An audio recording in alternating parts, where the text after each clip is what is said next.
Crystal, I've been to your city before. You have. Your city is so historic. And so has it ever felt spooky? Yeah, every time I'm walking home alone. This city, so I live in Old Town, Alexandria, Virginia. So this is an old town, like literally one of the first settlements. And everything has to stay its original historic. Like you can't build anything that's not brick. That's a triple negative. Can't build anything that's not. I love speaking in circles like that. I know. English major's head exploded. And it's really cool to see a lot of the houses when you're walking along the streets. They look the same. It's really cute, but they also have those original gas lanterns on the building. So they have still the gas.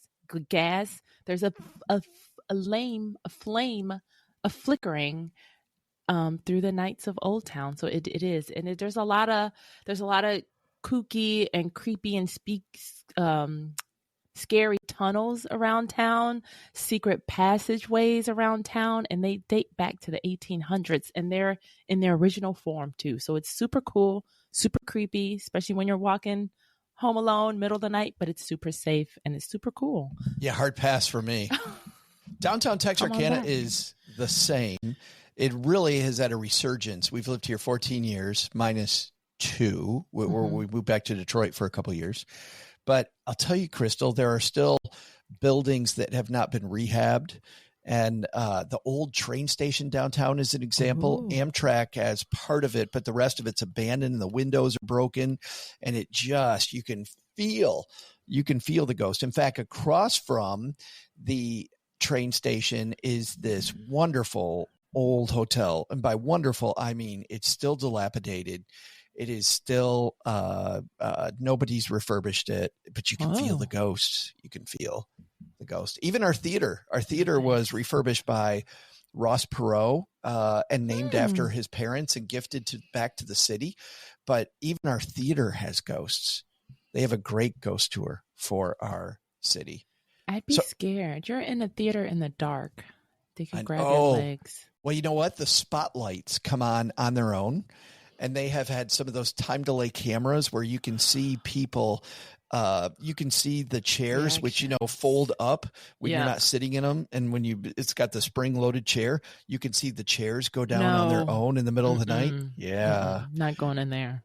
On today's show, one trip option a lot of people don't think about while they're exploring America or the world is taking a ghost tour. And because it's October, Crystal and I thought it's the perfect time for this topic, though it doesn't need to be Halloween to experience a ghost tour. In some historic towns, these are great all year round. So today, we're both going to share our good, our bad, our quirky. I've got a quirky one, Crystal, and our ugly. I've got an ugly one too. And we'd love input from you. More on that later on in the show. You know what's creepy and scary as an adult? Do you know what the biggest scares me the most? What, hanging out with me? No, it's dishes and laundry. Those suckers, they self-replenish daily. Like, I hate it. How does that happen? Who uses all these dishes? I know. Ooh, they need to stop it on next week's show.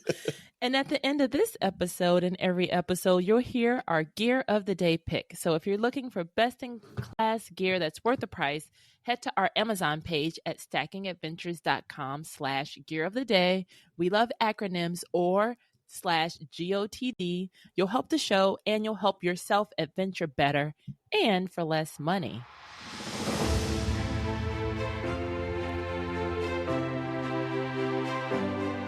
Ready for adventure? From vacation to staycation and from the mountains to the beach. This is the Stacking Adventures podcast.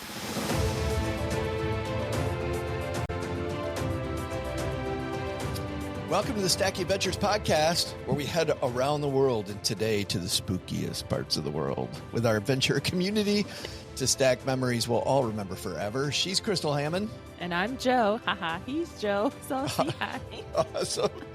And let's get adventuring, Crystal. So, you're kicking off this one, huh? Yeah, I just wanted to ask you, do you remember your first costume, or what was your most elaborate or memorable costume, you'd say? I remember my parents bought a new refrigerator, and I had that big refrigerator box. So I spray painted that gray, cut out armholes, cut out a hole in the top with help from my wonderful mom. And then on the top, we used to get big gallon circle drums of ice cream. It must have been more than a gallon. This must have been like a big old tub of ice cream. But anyway, I put that on the top. I took some coat hangers and put them through the top so they look like antennas. And I was a robot that I, for goodness knows what reason, called Henry. Henry the robot. Maybe third grade. Third grade. Oh, no, that proves. I know Sandy Smith and Kevin Matthews, they always post about their children playing with boxes. They're like, I spent all this money on an expensive toy, but my child chose to play with a box. So you look at you in third grade still playing with those boxes. Some people saw trash, but you saw opportunity. Treasure. Opportunity. All right, back at you. I bet you still dress up for Halloween, Crystal. Yes, but sometimes I guess you got to consider the audience, because I really thought I had a clever costume one year. It was for my nephew's baby shower. And I had these Kiss Me I'm Irish pants. And I had a T-shirt that had a car and a bomb on it. And nobody guessed what I was. Could you guess what that is? You were an Irish car bomber? Irish car bomb. 0 people in Chicago guessed my costume, and I thought I was super clever. But that's still a horrible venue to be a car bomber. Oh yeah, that was even funny too. Well, but that's a shot. That's a drink shot. That's what I got it from. Yeah. Oh, I got you. Yes. Duh. Yeah, you know what the scariest costume is that I can think of? Tell me. Like an engineer working in the patent office. Like that would be horrifying. Ha ha. Well, the rejection office is what they like to call it, but it's not. It's a fun place. It's a very fun place. It is. Well, let's go to our fun place. Let's talk about what makes a good ghost tour. Because Crystal, I've been on a lot of ghost tours. You've been on a few. How many ghost tours do you think you've been on? That's a good question. I mean, I've been on a couple of tours. I do a lot of Halloween and ghost themed stuff. Okay. Yeah. So I would say at least like 5, 10. I counted them. I think I've done 7 different ghost tours around America. And I think that a good ghost tour, let's talk about what makes a good ghost tour before we get into our favorites and some of the places where, if you're thinking about this time of year and you happen to be in the region, maybe you want to make a trip to one of these cities, one of these iconic places. But a good ghost tour, I think, first of all, starts with the right city. Certainly there are places. I don't know that I would think ghost tour if I were in Phoenix, Arizona, as an example, or Vegas. Sunny Florida. Maybe, right, exactly. Maybe downtown at Fremont Street in Vegas, there might be some ghost tour things by the old casinos, but I still don't really think ghost tour. There's so much to do in those cities. I'll tell you, the best ghost tours that I've done really had a lot to do with the city I was in. Last year, we did a ghost tour. You and I did separate ghost tours, but we both did ghost tours in New Orleans while we were there for conferences. That might have been one of the best ones that I've done. Charleston, South Carolina. Talk about history. Great place for a ghost tour.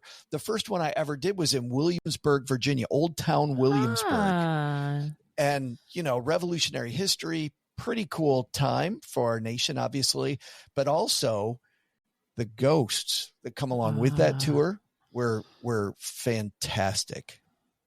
Yeah, I second New Orleans for a really great venue. And surprisingly, Columbus, Ohio, there was a venue that... Oh, that's interesting. Oh, yeah. Well, because the Arena District, fun fact, it's built on the Ohio Penitentiary. Easy for you to say.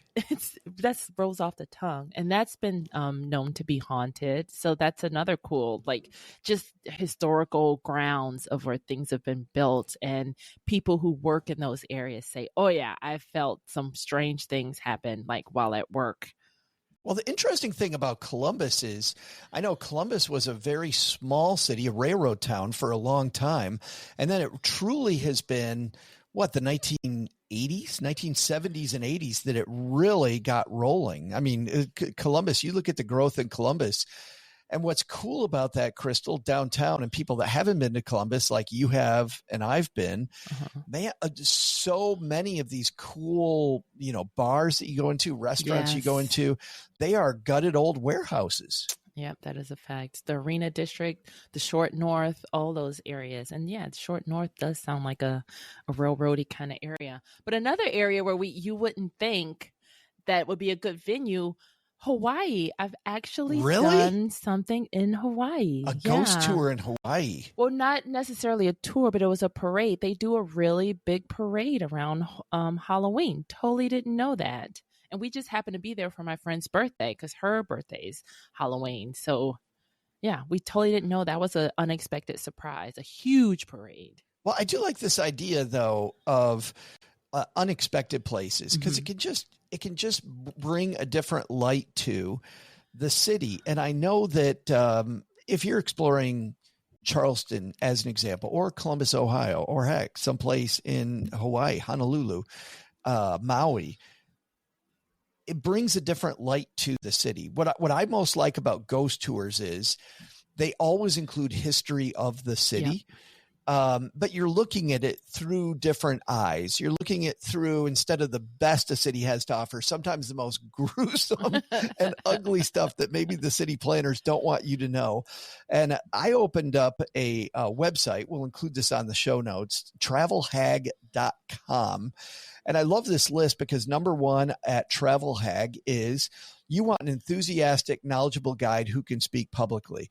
How do you know that you're getting into a tour that has an enthusiastic, knowledgeable guide who can speak publicly? I think, Crystal, because I've been on some really bad ghost tours, you got to read a lot of reviews, a lot of reviews before you go on the tour.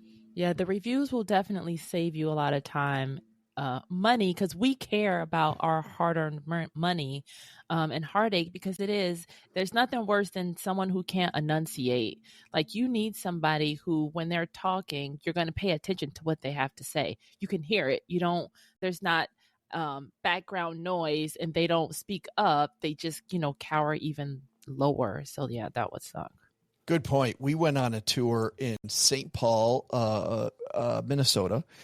And it was along the street with some of the most gorgeous old houses, Crystal, just gorgeous old houses from the 1800s. And we're walking down the most beautiful street in St. Paul, maybe one of the most beautiful streets in the Midwest. And this woman is sharing stories about the houses and about and by the way, the bones of these stories were great. The woman was a mumbler. And so I had trouble getting some. In fact, several times people said, what was that again? Like, not just us. We have maybe 12 of us, 14 people on the tour. And they kept asking her to speak up. And then the second problem was she didn't really know how to frame a story. She wasn't a great storyteller. So that was difficult. We did not, by the way, do adequate preparation. I went to leave a review afterwards of that tour. And, had I done some homework ahead of time, better homework ahead of time, I would have known that this was going to be a problem. You know what, though? In the end, Crystal, it truly didn't matter because I still got to walk down this beautiful street. We went back the next day and walked along it again. Oh, cool. Because the street was so pretty. So even though the tour might have been somewhat of a bust, being in that area that I didn't even know existed was really cool. Mm-hmm. Number 2 on this list, it should include history of the tour region. And certainly that's baked into the tour. I know I took a tour here in Texarkana once, and so much of the history of Texarkana is the fact that it was a railroad town in the late 1800s. And during that time, it was pretty lawless. You had the Union Pacific Railroad, the Kansas Southern Railroad. Mm-hmm. And those two railroads brought in all kinds of crazy characters. And between the gunfights, the opium dens, the prostitution, there were plenty of things in the witch's cauldron to make just a horrible, horrible stuff that happened in our town way back in the day.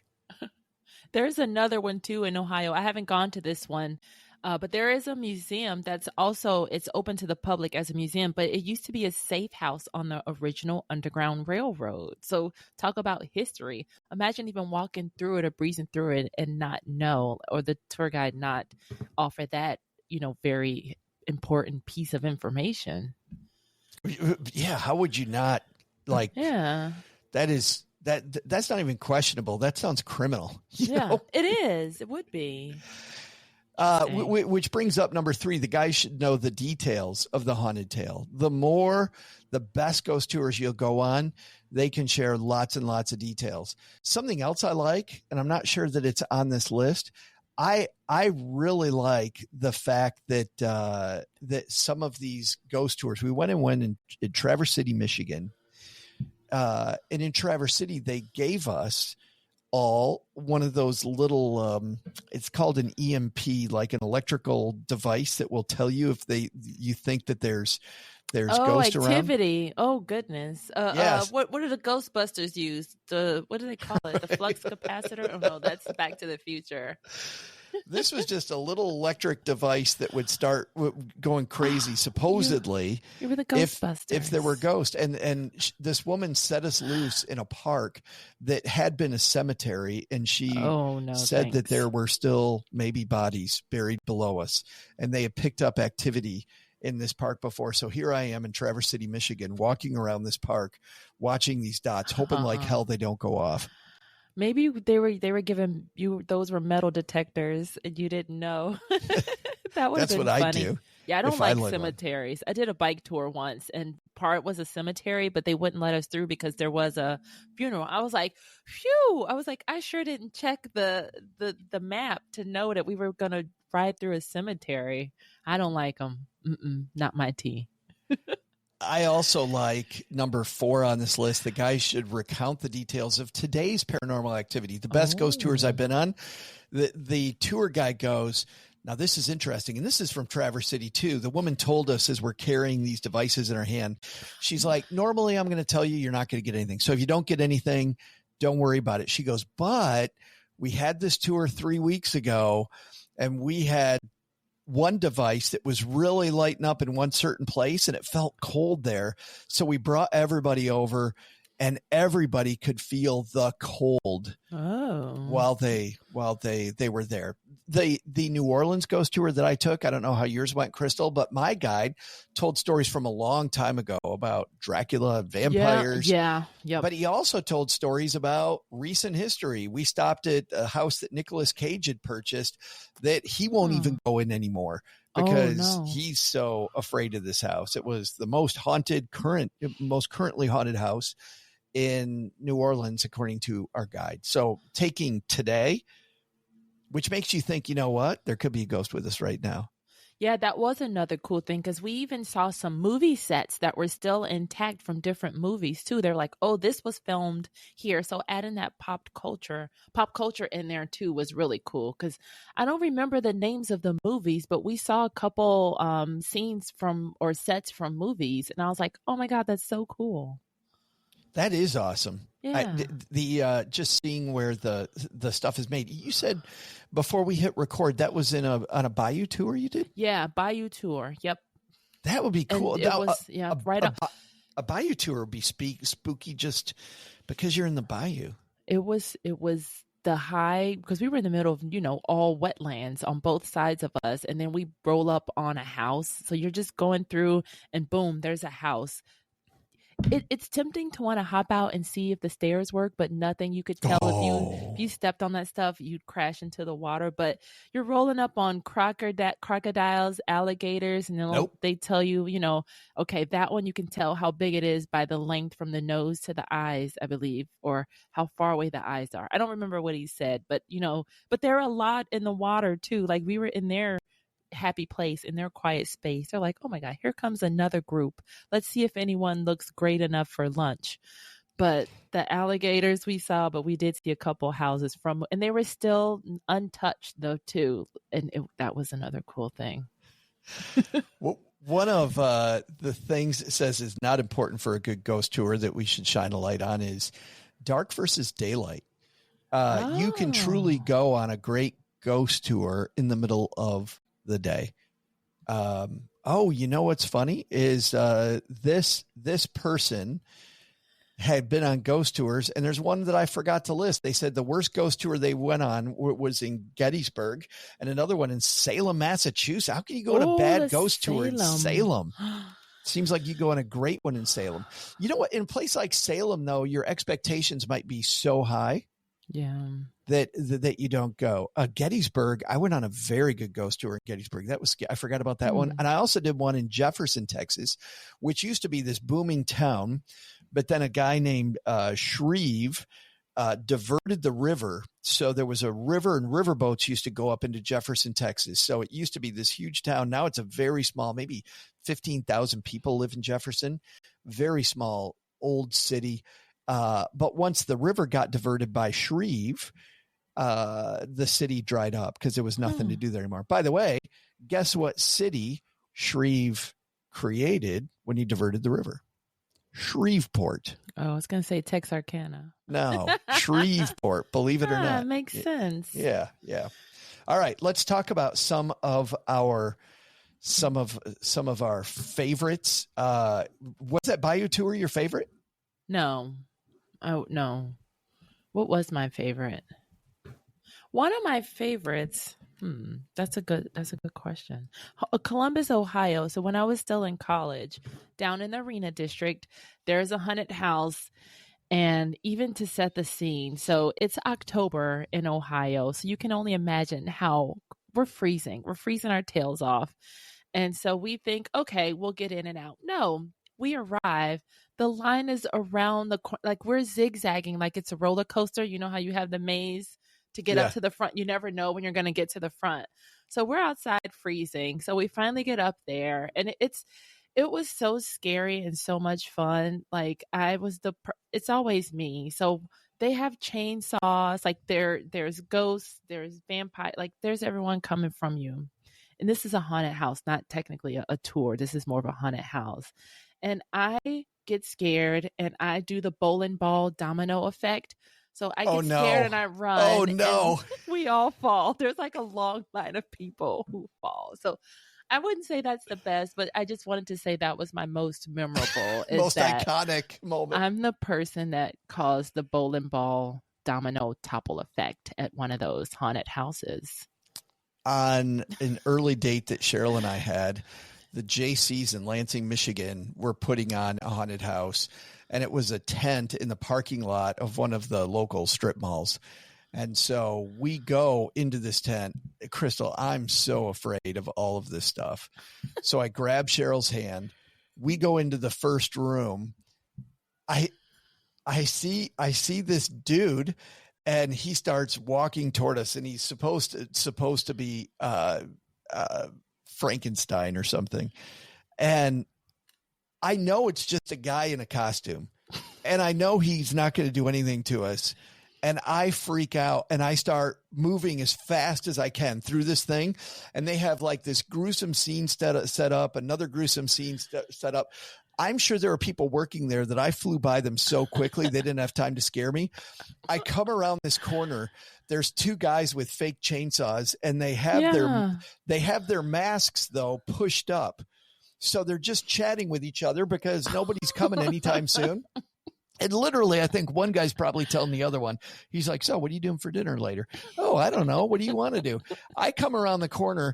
I see these two guys. I can hear them chatting about normal stuff. They turn to me. They realize they're supposed to be scaring me. So they put their mask down and go, bruh. And I go, bah! Wait, where was Cheryl? Did you leave she was her? right with me. Cool. And she's like, I hurt her hand so bad. I think we paid it's a long time ago. I think we paid like $5 or $10 to go through this per person. It was the biggest waste of money because I was through it in 3 minutes flat. I was through I was not standing there. I was like, that's your done. fault. That is totally your fault. One of the fun things that I do now every year, actually, so Delray, they have a Halloween, the house decorating contest. So you can do a bike ride and you can tour all of the different house scenes. That's one of the coolest thing I do. I'm going to miss it this year because it's at I'll be at FinCon with Joe. but I'm so hurt to miss it. But you can also do the tour as a bike or a walking tour. And I like that the kids, they all dressed up because I did the bike one. So there were parents with their kids. You know, we go at a slow pace. I was thankful for that because I like to bike, but I'm not that great at it. But one of the cool houses that we saw, they had a dinner party on their lawn, and it was different mannequins, and they had on these really cool masks. And I was like, okay, I want to go to their house for one of these dinner parties because it was a really cool scenery. It was set up, you know, we pull up to this one, and there's a main big long table, and this is in their front yard. There's a long table, and then there's another like a kiddie table, but the costumes, like they had on really elaborate outfits, but they had these like crazy, scary, like the masquerade masks with the horns coming out from the two. Like it was really cool. There were different, Wow. like crows hanging from the trees above. Like you guys, if you're in the DC area, come to Delray. There, and it's right off the main street. I want to say it's Commerce Street, but it's one of the coolest houses I've ever seen, just because it's the dinner party scene. But we saw some of everything. It was maybe like a 2-3 mile bike ride, but it was one of the coolest things that I do in the area.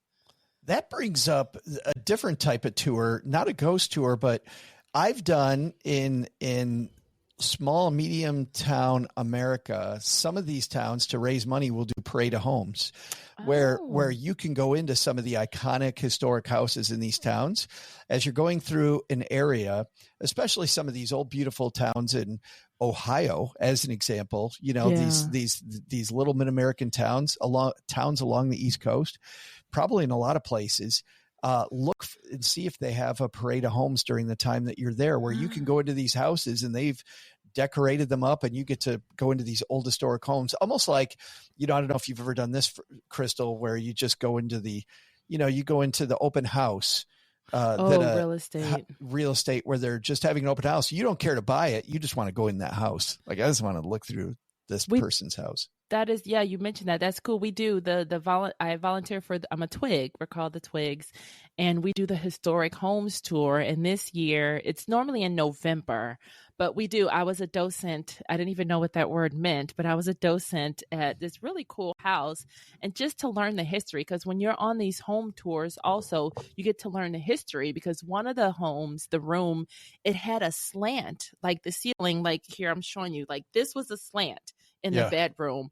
And it was because, you know, the old town, there used to be a lot of creeks that ran through town. And so the settlement from the creek caused the house to unevenly settle. So really? Yeah. So, but they actually got it fixed, and they had to dig these pillars into the ground, and they went 28 feet into the ground before they reached solid ground, before they could stabilize the house. But it's like, yeah, it's so you can see it sinking, but it's no longer sinking. But this is where they stopped. And now it's like, it looks really cool though. Instead of the Leaning Tower of Pisa, you got the Leaning House of that town. That's cool. And it was across from Hammond Street. I was like, it's speaking to me. I need to live on this Hammond Court. Hammond on Hammond Court. Exactly. Of course, they named it after you. Duh. Yeah. It is time, because we're halfway through today's show, for our road trip pit stop. On the pit stop, when you're on that road trip, you're always dreaming about what's at the end of the adventure, how cool it's going to be when you get there. And our pit stop's always a hint at our gear of the day. We are slowly compiling this cool page, which is all of Crystal and mine and our guest favorite gear. So we hint at it. You can guess what it is, dream about it, think about it at the end of the show. We'll share what it is. You can see our past gear of the day and then today's gear of the day at stackingadventures.com/gear of the day, or GOTD, if you're looking for cool gear and play tested gear and gear that we know you're going to like. And you help the show, by the way, when you do that, because Amazon gives you the same price, but sends us a little thank you when you use our page. So, Crystal, what is our hint at today's gear? So our hint, one of my favorite phrases, because I'm going to just talk on a tangent. I Joe's rubbed off on me. I'm talking on tangents. Whoa, hey, I'm right here. One of my favorite phrases, though, is the next big thing is small. Like, I love small business. I love small, intimate dinners, conversations. So our gear of the week is something small. Though it's small in size, these items have a big impact on how comfortable and refreshed you feel during your journey.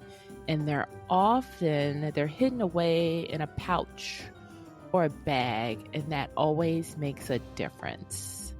That might be too hard. They're hidden away in a pouch. And they're small, but they're really big impact. Small but mighty. Small but big impact toward what? Towards like how comfortable and refreshed you feel. Oh boy. Comfortable, refreshed. I really liked your socks last time. Yeah. But this is also those something. Socks are so good. Wow. Let's see. And you won't. You'll avoid issues when you're moving through the airports, hopping on planes. Once it's packed, you're good to go. Like no doubts. Like I'm gonna be best foot forward on this trip. Okay, I'm going to guess some type of a travel pillow then that you have. That is my guess. Well, let me think about that. You know what? We're going to take our break here, and I'm going to decide if that's my guess or not. Okay. We'll be right back after a thank you from the sponsors that make this show free. All right, Crystal, what was your gear of the day again? Give me the hint one more time. Welcome back, peeps. Though small in size, these items have a big impact on how comfortable and refreshed you feel during your journey. And they're often hidden away in a pouch or bag. Make a really big difference. Comfortable and refreshed. Okay, I'm going to change it because you said these. So I think it has to be a plural word. And even though this comes as one, I think that this is, you know what? I'm going to guess, and I can't wait for the end of the show for you to tell us, but my guess is going to be when we get to the end of the show, my guess is going to be sunglasses. I think you've got a cool pair of sunglasses that you like. So we shall see. Yeah, we'll let you know if that's correct. All right, back onto our tours. My favorite ghost tour. Let me tell you about my favorite ghost tour. My favorite ghost tour was in Charleston, South Carolina. And there were a few things. Number one, Charleston. Yeah. You go to these really, really old cities, and a place like Charleston just exudes. Heck, during the day, Crystal, you're not on a ghost tour. You think about, do you think that building's haunted? So if you think it's haunted in the middle of the day while you're just walking around, you go at dusk or at night with a guide. And the tour we took in Charleston was neat because everybody got a lantern.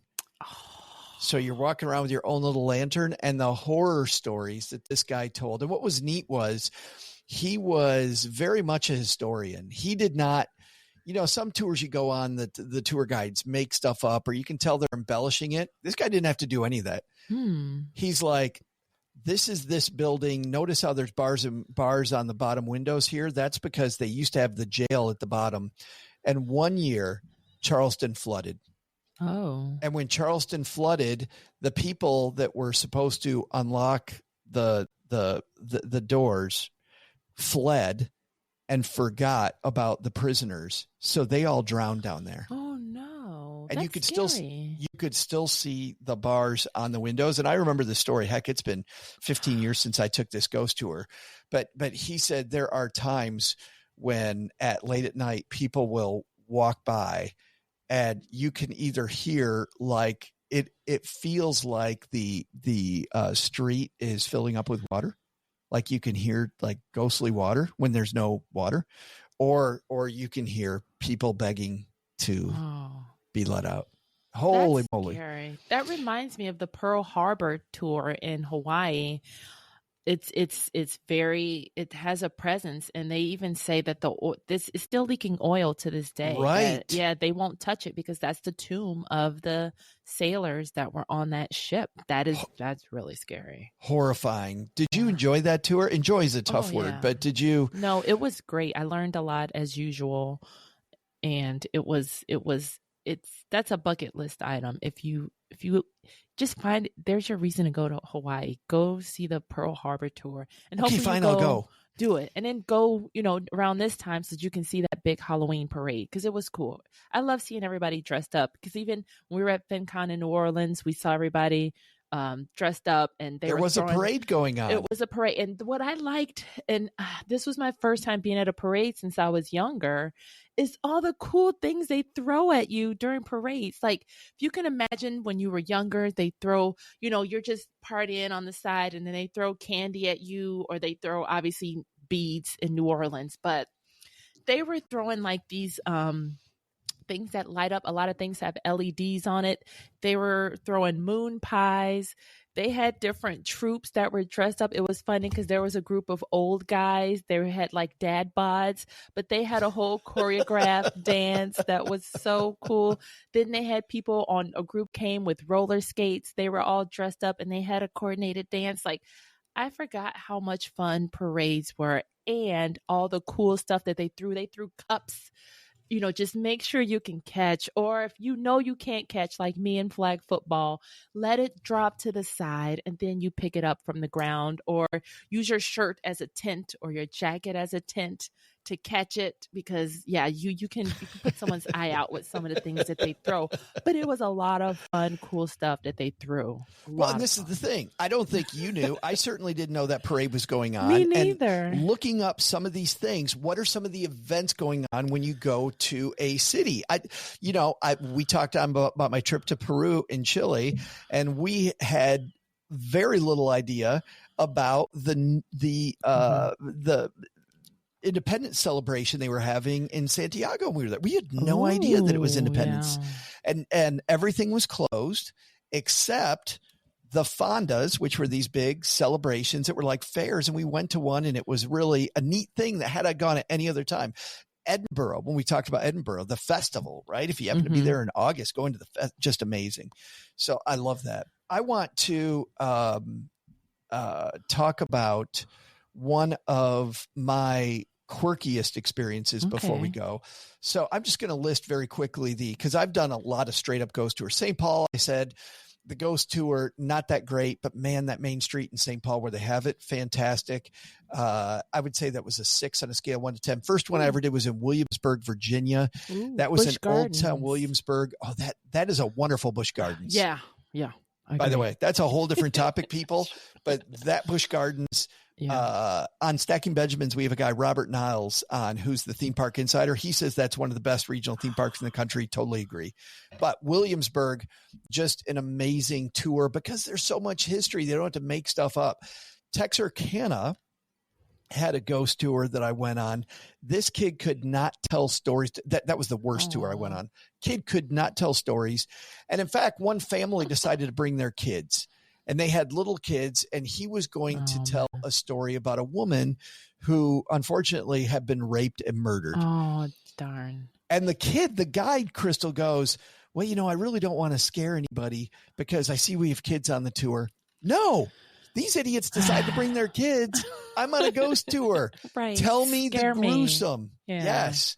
So shame on these parents for bringing young kids. You should not bring by the way, I've been on enough of these ghost tours, Crystal.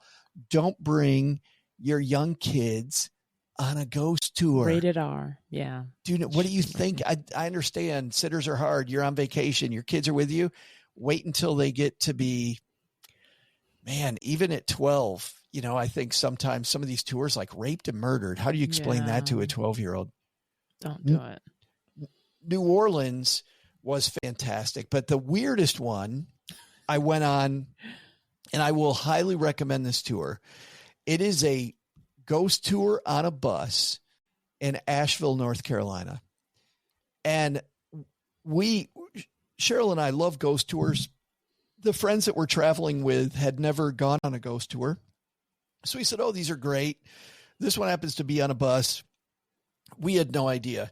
I should have known something weird was going on when we get to the place.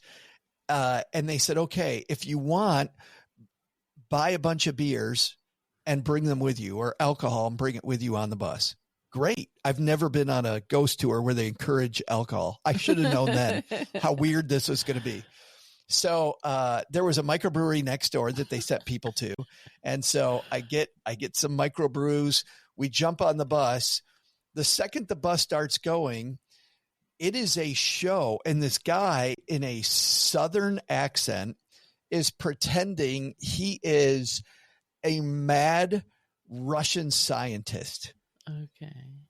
And there's a disco ball as well that he hangs up. And so you've got this weird disco ball, and they're playing music and he's dancing while he's telling you stuff. And then we would stop, the bus would stop, and you just look out the window and he would tell you the story of a thing that happened. And there was this person named the Butcher. And this person comes on and they have like a hog nose. And they said the butcher, the guy that was the butcher, he was a butcher in town, really was a hog nose. Well, it turns out he was killing children, I think. Oh my goodness. That's funny. There was a nun that had sex and ended up pregnant and then nun? And then had this baby.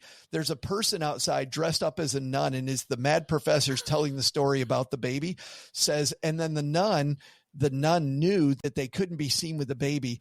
And the woman playing the nun, looks to the left, looks to the right. And literally she has this like doll in her hands, Crystal, right outside the bus. So she's pretending. Yeah. She chucks the doll into the bushes. We're like, oh my goodness. Then we go again. By the way, I figure out, I'm like, there's all these funny actors getting on and off the bus. It's pretty neat. I realize halfway through the tour, the person playing all these parts is the same person, and our bus is going basically around the block like 5 times. That's funny to let them change. Him or her. Yes, it was a woman, and she was the butcher, then she was the nun, and then a rousing finality. And I hate the fact that I'm giving this away because your friends won't know. Take your friends on this tour if you go to Asheville, because it's so fun. Our friends keep looking at us going, what the hell it's the weirdest, funniest thing. I was laughing my head off. We stop at a place where there had been in, for lack of a better word, early 1900s insane asylum. And Zelda Fitzgerald, the famous wife of novelist F. Scott Fitzgerald, had been finally committed there. There are all these stories. I don't know if people know the stories about Zelda, but Zelda was always kind of wacky. And Zelda ends up on the top floor of this asylum. And as the bus stops, there's the same actress.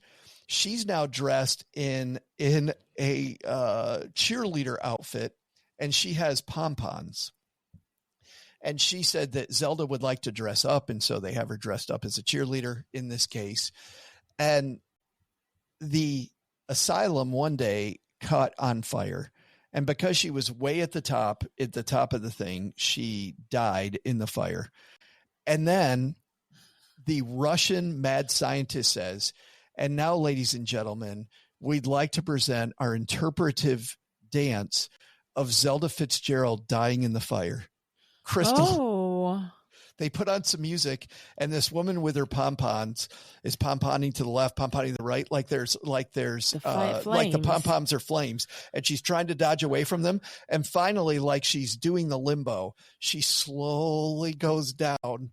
There's cars passing by. There are pedestrians passing by this woman as she's slowly going down. It was so gruesome and so damn funny all at once. I couldn't stop it. It was the funniest, weirdest ass thing I've ever been on. In fact, we had a guest on Stacky Benjamins, and I said, oh my goodness, Brian, I just wanted to tell you, because he runs an Airbnb in Asheville. I said, I don't know if you know about this, but there's this bus tour. He goes, we tell everybody to go on that bus tour. It is Asheville the bus tour. Weirdest tour. All right. Well, which other ones have I been on? New Orleans was amazing. Mm-hmm. New Orleans scared the heck out of me. I mean, the story about vampires. Yeah. You really were impressed by the vampire stories. Well, that's what I hated about the New Orleans one, because I did the Witches Brew tour back in the day. To tell you how old this one was, this was 2014. I bought it through Living Social. But the thing I hated about that tour was that I believed in vampires after that tour, because they explained it so well, and I'm like, oh no, that actually makes sense. All of it made sense. Our guy told us about vampires, and he talked about how there was yellow fever in New Orleans. And so what happened is your heartbeat would get very, very shallow to the point that people thought you were dead. And the bad news was you weren't dead. And so what was funny was our guide was hilarious, Crystal. This was so good because he could scare you, and then he would crack the best joke. He would say, so of course we had two things going on. Either A, there was a pandemic, or B, our relatives were vampires. So we went with option B. We had to go with option B. So they would have this cart would come along, and it would pick up the bodies, and the cart would go driving along. And of course you're on these cobblestone streets, and you'd hit a bump and the person would wake up. And so you would have this person who's alive. You find yourself among a bunch of dead bodies, and you get out of the cart. Now, the first thing is, if you make it home, what happens? Here is Aunt Crystal coming in the door, who everybody thinks is dead, right? You're looking horrible because you have yellow fever. As you open up the door to the house, what do? Well, they're a vampire. You shoot them. Exactly. Oh, that's so scary. They died twice. You make it back to your house. But they also said that these people that picked up bodies, they didn't get paid based on who they picked up. They got paid based on who they delivered. So because of that, if the person driving the cart saw you getting up, they would kill you, Crystal. Oh, my God. They would try to hit you over the head to make sure that you were dead so they get paid more money. I remember that from that New Orleans tour. Yeah. Like that. Yep. You told the story so much better. Yeah, that was hilarious. It's so good how when you get a good guide and you remember it like it was yesterday. Great places to find these tours. I should tell people this. We've talked about Viator on a lot of these shows in the past. Viator, Viator is an aggregator. There's a lot of different tours. Make sure you read a lot of reviews there. If you go to TripAdvisor, on TripAdvisor, they will, people will vote for the tours with their ranking. And sometimes if you look at Boston or Salem or Charleston, some of these iconic ghost cities, you will find a ghost tour company has been uprated so many times that they'll appear on the top things to do. And if it appears on the top things to do, still read all the reviews so you know what you're getting into. Certainly we didn't read enough in Asheville, because the whole time I'm like, this is the weirdest ass. Oh. I loved it, but it was so different than what I thought I was getting into. So watch out for that. And certainly the worst one in Texarkana that I went to, I wasn't going to read anything. It was just my hometown and I wanted to go. And you know what, Crystal, for as bad as it was, we laugh about it all the time about how bad that tour was. So bad. It was actually pretty funny. That is hilarious. But then this is also another plug for reviews. You guys, make sure you're writing reviews for these places so people know. You can even name the tour guide's name. So just be like, hey, make sure you don't get Bill, because he's short-winded, or, if you have Tina, or request this person. Even the podcast is our shameless plug to review the podcast. Oh, please do. You know what's funny, Crystal? Ever since we started Stacking Adventures, I looked the other day, we have not had a review yet of the new show. We would love to hear from you. We need your reviews as we're building this show. And to build off on where to find tours, like I've noticed that AI knows me very well, because when I'm scrolling on Facebook or Instagram, I'm getting like really great recommendations for tours and for different events. And it's funny when you brought up day or night for tours, because that reminded me I did a on George Washington's like Mount Vernon home. It's right down the street from me. Yeah.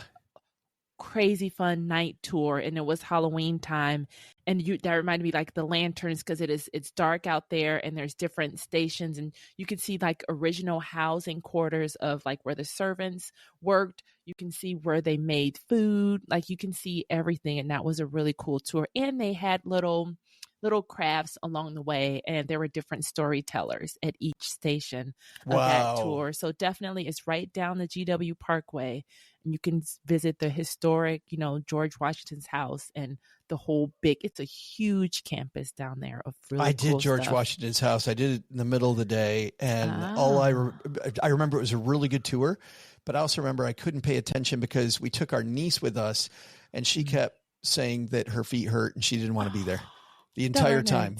So I'm trying to enjoy it while our niece is not.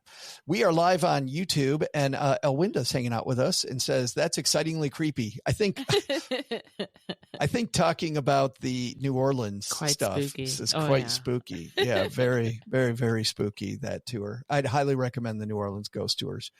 But I think in those towns, man, you're expecting to be really afraid. But man, if you're in Hawaii, I love that part of the show. If you're in some of these non-spooky, just go look for it. See if it's out there. It's going to give you a different view on that city. Agreed. All right, Crystal, that's going to wrap it up for the day. So let me ask our adventurers this, because we're going to do another ghost tour show, but the second ghost tour show is all about you. Have you ever been on a ghost tour? What's your favorite? Is there one to avoid? Is there a quirky tour like the Asheville tour that I pointed out earlier, or some of the adjacent stuff where Crystal was talking about, going into some of the spooky homes, or the parades, some of the fun stuff that you've done, either Halloween themed or ghost themed, in your experience. We'll be doing that later on this year. We'll be out of Halloween season, but I think it's going to be fun because, as we said, these ghost tours are great any time of year. Oh, definitely. So we want to hear. So we would love for you to head to I was going to say it again. You did almost. I didn't say it. stackingadventures.com/mystory.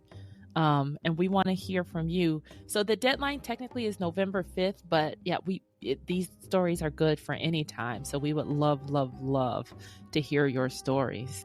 This show, as you've heard the last couple episodes, really made by your stories. Mm-hmm. And now we're going to load up a few more stories over the next few weeks so that you've got a lot of stuff. You can also go, by the way, to stackingadventures.com/voicemail if you can't remember my story. All right, Crystal, time for the gear of the day. You said that this is going to make you much more comfortable. You said these. The key word, I think, was these. These are going to make you more comfortable. Sounds like you can just pack it in your pack. You're going to be good to go.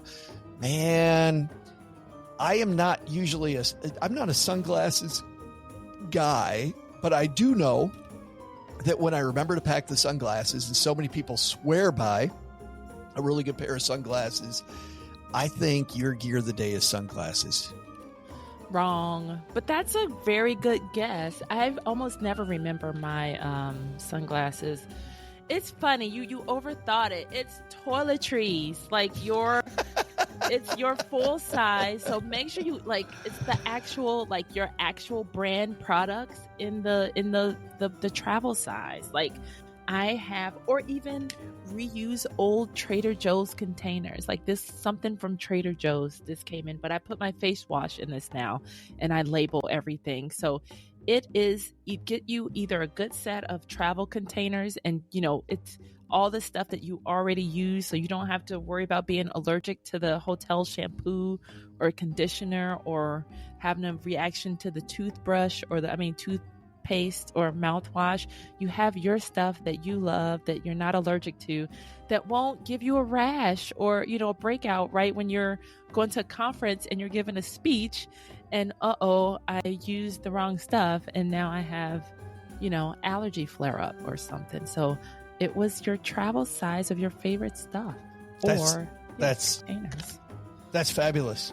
And you know what? There's going to be nothing there to put on the gear of the day page. There will be, because I have both. I have the actual stuff, and I also have a link to the actual contain, like the refillable cool. containers. Yeah, and they come with like the dropper so that you can put, because the hair oil, like, and stuff that doesn't spill. Oh, I wasn't complaining because, man, if we can seriously, if you can reuse stuff, and not have to buy anything new, I mean, how great is that? Reusing the stuff, repurposing it so that it becomes, that's something that might be a future Gear of the Day thing, because I really like my toiletries bag that I spend a fair amount of time finding a decent bag, and I'm a big fan of a good toiletries bag. I never thought that would make a vacation.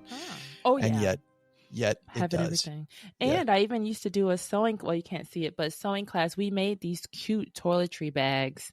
And we even used waterproof fabric, because I'm very good for not putting the tops back on and throwing it back in there, and you come back to a mess. If you want to see all of our Gear of the Day, stackingadventures.com/gear of the day. All of this, as you can tell, has been tested by us. We think it's all stuff that is best in class.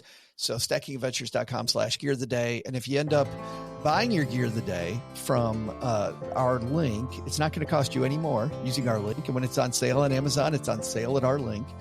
And you'll help out the show at the same time. So fun stuff.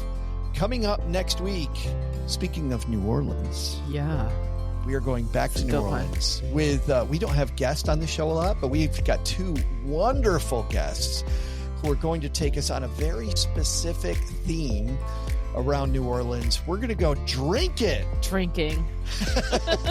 in New Orleans.